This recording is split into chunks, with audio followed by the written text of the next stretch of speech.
Alrighty, here's part 2 of my solar irrigation series, and I've got the next step in the process mostly done. This here is the pump unit, and what I've basically done is taken this 12-volt water pump that I bought, and I've mounted it on top of a 4x4 and a 2x4 that I bolted together in a cross pattern, and that holds this in place within the bucket and elevates it. There's also a little piece of decking lumber down there. And I've just screwed the pump onto this riser, and then at the bottom of the pump I've drilled 4 7/8 holes, and that's to allow water to drain out in case this thing leaks, because this pump cannot be flooded. So I need some sort of drain holes and elevation to keep this from getting flooded out. And then within here, as you can see there, I've done another one of those little 30-degree ports right there. Well, it's more like a 45, and that just lets me have access to the wires back here, and I can seal that up eventually. And here on the sides, I've basically just taken the two ends of a cold washer, dryer, or washer hose, whatever you want to call it. I've just taken one of the cold hoses and I've just cut the two ends off. And I've got the filter side right here on the inlet and just the blank one here on the outlet. And I've got that hose clamped onto either side of the pump. And then to get through the bucket, I've got just a male-to-male PVC coupling on either side, and I guess this is 7/8 PVC. It's whatever size a garden hose thread is. And then here on the other end, I have a male to female coupling coming out of each side, and that way I can hook a hose up right here and a hose up right here. Walk over here, flip a switch, and this is all hooked up to the battery and solar panel unit, and it'll pump water. And this will be on top of the bucket, and that will keep water off of the pump, because once again the pump can't be flooded, so it probably shouldn't be rained on. And then that can just sit out in the yard somewhere, and if I don't plan on using it or something, I can just haul it in and set it somewhere else. And then it's just as simple as hooking up the contacts and then flipping a switch, and I have a pump. I'm out here sealing the outside of the solar panel. I'm just putting some sort of sealant on the wood so that the wood doesn't suck up water and rot faster and swell and do weird things and mess up the panel. So, keeping with the theme, I am just using some of those old cans of polyurethane I had lying around, and I've just covered the front glass of the solar panel in wax paper and painter's tape, just to keep polyurethane off the glass so that I don't mess with the optical clarity. And I'm going to try and seal this whole thing without sealing my eggplants. Shh, be quiet, but look over there. It's Jeremiah the bullfrog. He ran away. He always does that. Alright, now this sucker should be sufficiently sealed, and I think I only sealed one of my eggplants. And I'll just have to wait for this dry, then we can stick it back on the stand. And then before you know it, I'm going to be testing that pump.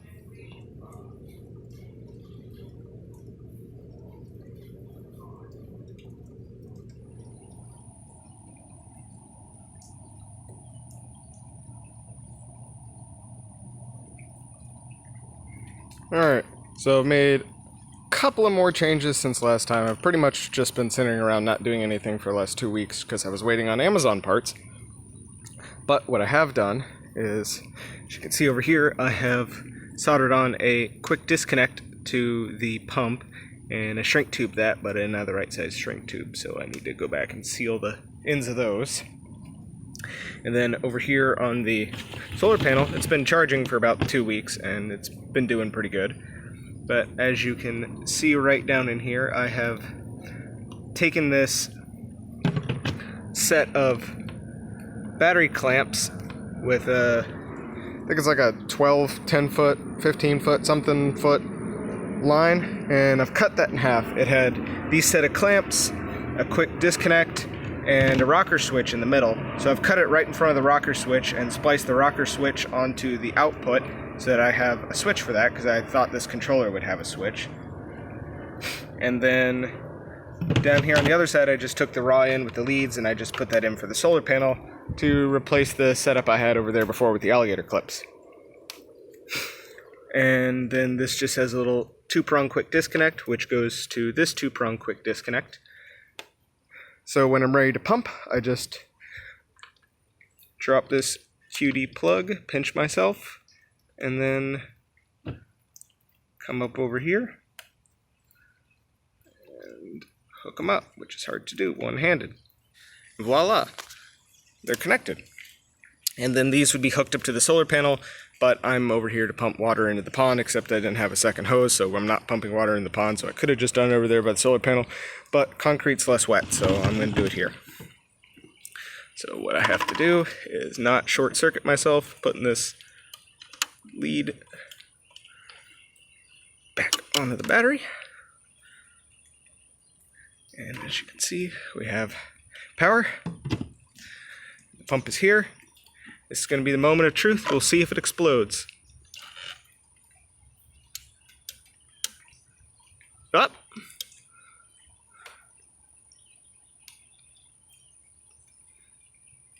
Might not have enough amps. Stand by. Well, we got plenty of amps. In fact, I have too many amps. I have like 11, 12 amps or something like that. So I probably just burn out the fuse in the pump because this is a 5 amp pump. You know, it would have been smart if I would have checked that before I did that. So I'm going to go look in there, see if the fuse is burned out. It may not be, maybe. Either or I'm going to have to replace that and then put a resistor or something in line. I'm not an electrician. I got to go look that up. Well, I don't think it was the pump because, one, the pump doesn't have a fuse in it, and if it was going to blow up, it would have blown up spectacularly if it didn't have a fuse. So that means I had to check the controller, and when I came out here and checked the controller, I had no amps coming through this switch, no matter which direction I put it. And I was only getting like 4% of a volt, which I found was weird, but I'm still pulling plenty of current, and I'm fairly certain this thing is supposed to have a much more complicated setup process, but the instructions I got were, you know, they were in Chinglish and they did not go into any detail on anything. So I think there's actually like onboard software, and I'm going to need to plug this thing into USB and figure out how to set it up or something, because none of this stuff does anything, and this just sort of tells me what the heck is going on. And, you know, it says all of this stuff right here, which the instructions make no mention of. So, I'm gonna go figure out how to work Chinese software, I guess. Alrighty, so I think I figured out the problem. Battery's dead. It's old battery, but I think it's just not been charging up. And it's been inside for a day or so, and it's been raining for a couple of days. So I think it's just not all the way charged up. So because it's not charged up, it's not producing the amps it needs to run the pump. And I was inside, I thought I had a microcontroller that I had to set up with the computer. Went all over town looking for a, oh, that might be a problem. We'll sort that out. So I went all over town looking for a USB to USB adapter and couldn't find one anywhere. So I had to come home, make one, hooked it up, and nothing. And then went online, checked the online instructions, which were also in English. So from the online instructions, I learned that I hold this button down and it lets me alter each one of these settings.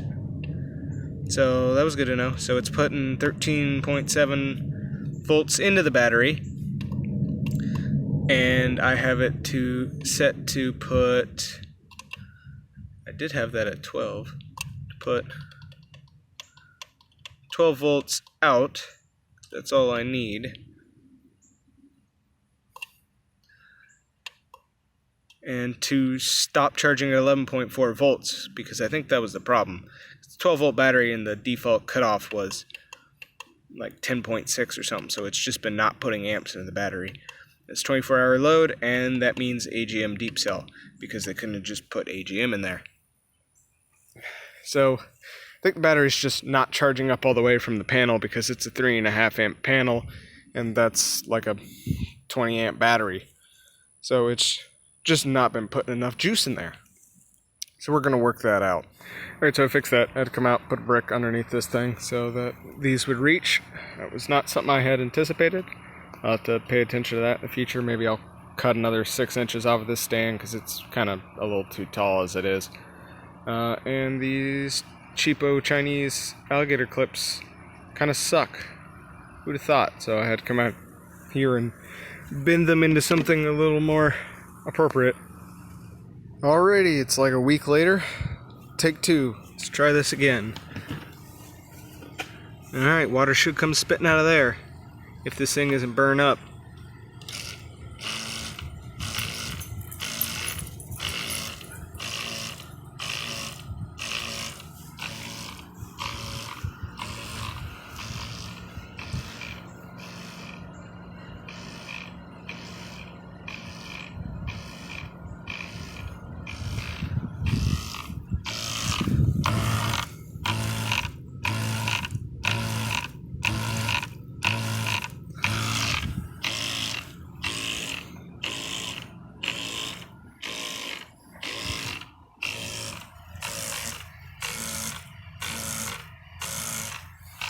Alright, I'd call that a success. I don't know why it's pulsing like that, but it shouldn't really matter in a drip irrigation line. I'm going to have to look into that. It appears this switchboard is deliberately pulsing. See about the water pressure. Yeah, it's pretty good. That should be more than sufficient. Well, maybe not to do the entire... Maybe not to do a full drip irrigation line, but it'd definitely be good enough to do for, I don't know, maybe a 500 square foot plot. I could probably do better with a better solar panel and maybe a larger pump. Who knows? Till next time. Time out. Hopefully this thing will be doing some work then.